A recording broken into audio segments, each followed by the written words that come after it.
Hey everybody, in this video I am going to re-explain how units 2, 3, and 4 all work together. It's really important to understand this as you start unit 3 and very important to understand this as you start unit 4, which is going to be coming up in about 2 weeks.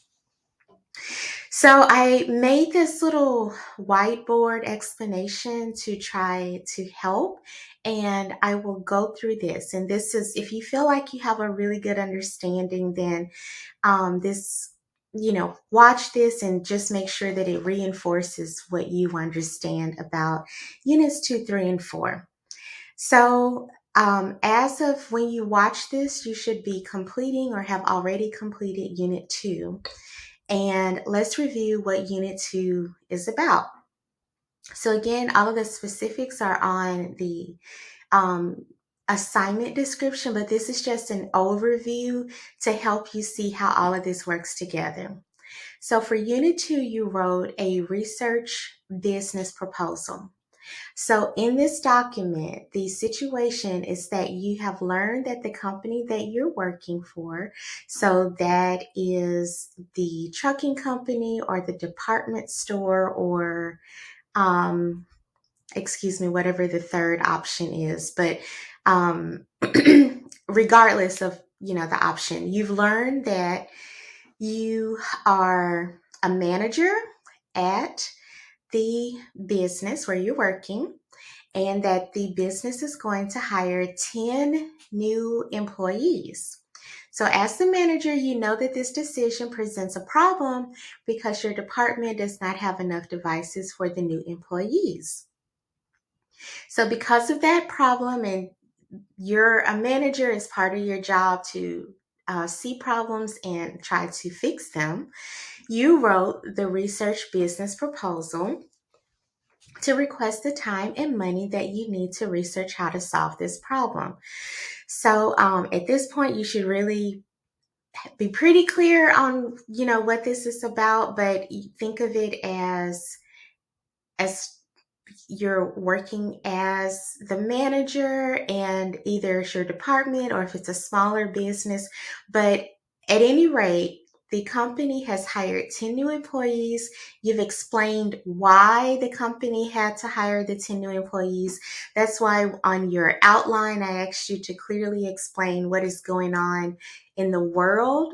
So why is the company growing? Why does this business need to hire new employees? So you have full context and clear understanding of how this would work in the real world. So to get approval to research this problem, because in the real world, I wouldn't. I would not want to, tackle this on my free time. So the purpose of this research business proposal is to let the executives or whoever would be your manager know that, hey, this is a big problem actually, and I need the time away from my regular job duties, and I need money, and I might need help depending on if you wrote about if a person would help you or not. I need these resources in order to research this and get us a solution before these new people start here, and I don't have any computers to give them, and they won't be able to do their jobs. So that, hopefully, that's a really clear and realistic recap of how this problem will work in the real world. So that's unit 2. Now we are moving on to unit 3, but before we get there, you're going to start the research, the primary research, excuse me. So think of this as step 1 here, and then this is step 2. So you wrote an easy to understand research proposal to document. That's what we talked about here. So the executives approved your proposal. So they read your unit 2 and they were like, oh my God, yeah, this is a huge problem. And we definitely need to give this person the time and the resources to figure this out before our new employees start. You now have however much time, help, and money that you requested to perform both primary and secondary research. And if you don't know the difference, go back and follow the directions I've provided and read the chapters that I've already assigned. You will begin with primary research first because you need to know more about how the computers will be used and the budget that the company can spend on the 10 new devices before you begin to research specific devices. So in Unit 2, you explain just a little bit of like what software programs you know that these employees will need to use.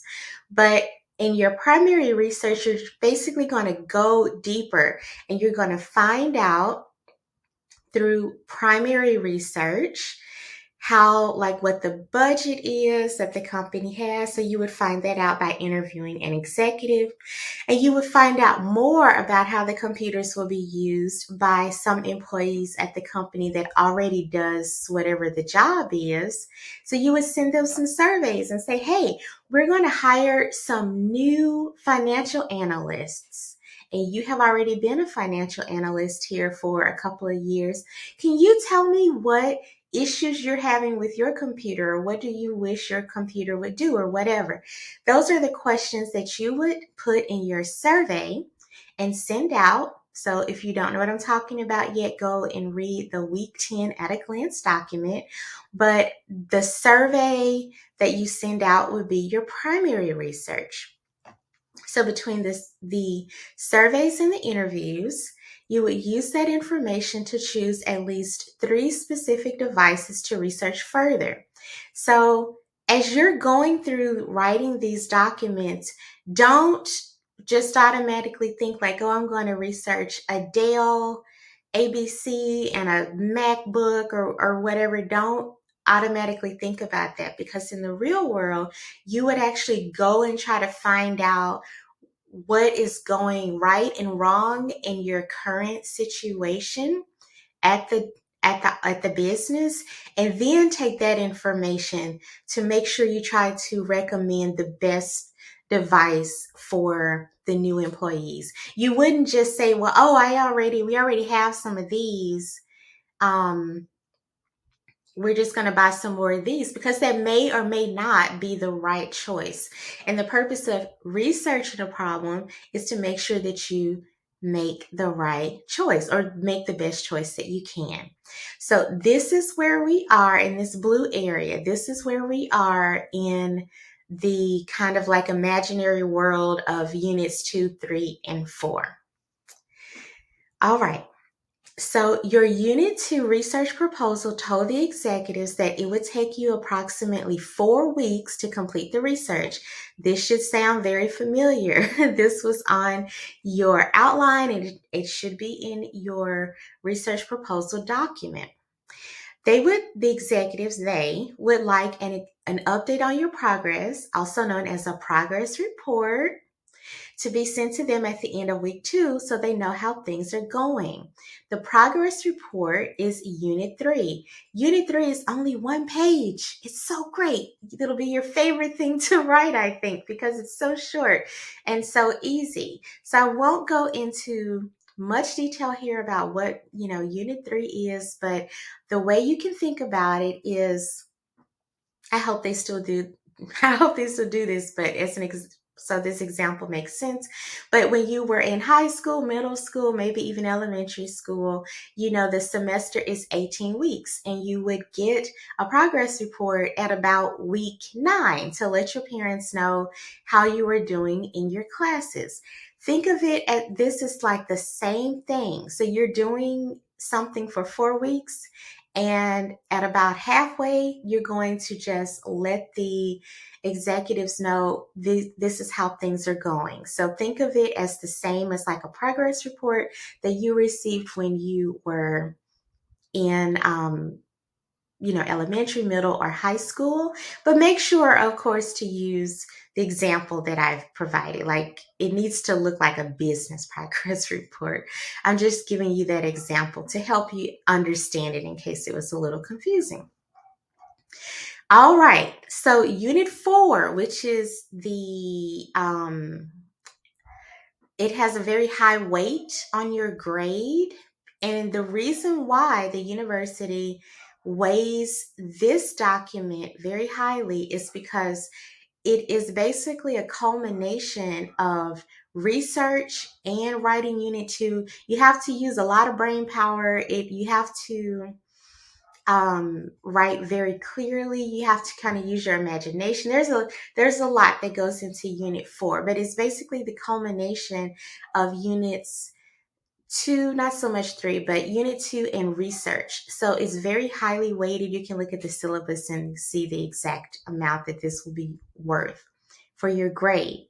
So unit 4 is going to be the recommendation report. So remember up here, for unit 2, you've said that, hey, I'm going to do this research, and then in week 4, I'm going to write the recommendation report. Unit 4 is the recommendation report. You may also see it called a feasibility report in the textbook, but for ease of understanding, I just call it a recommendation report.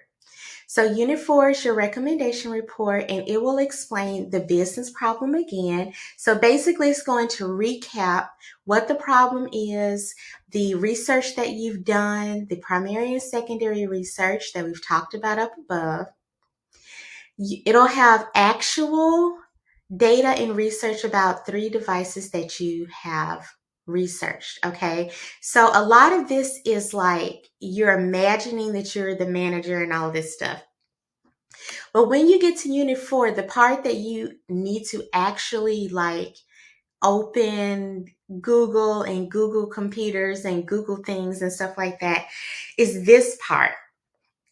So you'll need to have like actual data about the 3 devices that you have researched, and include a recommendation of which device the company should purchase for the new employees. We'll go into more detail about this, of course, in the upcoming weeks, but I'm just explaining to you all of this again. So hopefully it's clear like how this all works together. The recommendation report will prove, and I'm going to explain why this is in all caps.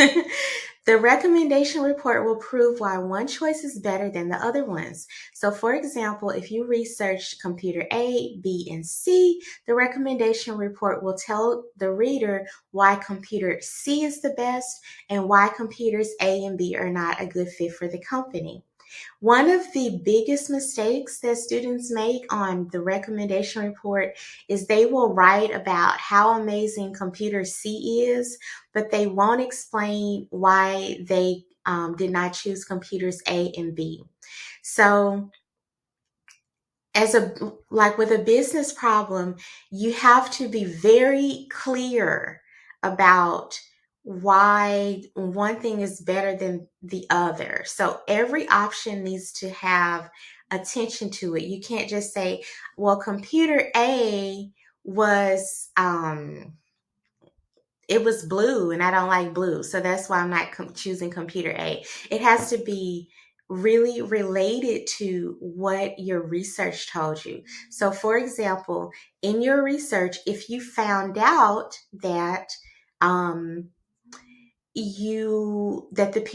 the new employees will have to do like graphic design work or something, right? And computer A does not have a very fast graphics card. This is a very like niche example, but it's a very common real world example. You would use that research, that information to justify like, hey, we can't buy computer A because it won't be fast enough for our graphic designers to to complete their work. Or for example, for the real estate company, if computer B weighs 15 pounds and we've said that, hey, these realtors have to be out and about meeting with customers and things, computer B is far too heavy for them. So just think about that as you're writing the questions that you're going to use for your for your primary research. So I'm explaining all of this not to confuse you, but to help you see how it all goes together. So I hope that this was helpful. I hope that this was that it gives you again another way to understand how this all goes together and how you as the researcher, so you should be thinking of yourself as like the researcher. Don't think of yourself as a student just trying to write these papers and get out of this class. Think of yourself as as a business person, as a manager, and that little mind shift will help you with writing these papers because it'll help you see how this would work in real life. If you are just thinking of how to get through writing these papers, and just getting it over with, then you'll miss a lot of the real world ways that writing these papers could be helpful to you in the future when you are a real manager, if that's what you want to do with your life. All right, so I hope that was helpful, and I'll see you in the next one.